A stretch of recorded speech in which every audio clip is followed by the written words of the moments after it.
मर्ज़े आला जहान तशय्युअ आयतुल्लाह अल-उज़्मा सैयद सादिक हुसैनी शिराज़ी दामदिल्लो के कलाम में हज़रत इमाम मोहम्मद बाक़िर अलैहिस्सलाम की शख्सियत का तज़किरा।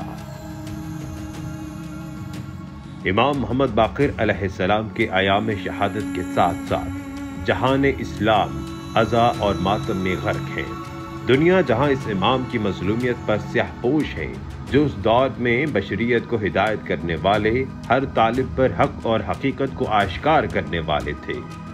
इस्लाम की हिफाजत, अहकाम की नशर व अशात आपके वजूद की बरकत से हैं, जो इमाम बेहक़ सादिक और कलामुल्लाह नातिक़ हैं।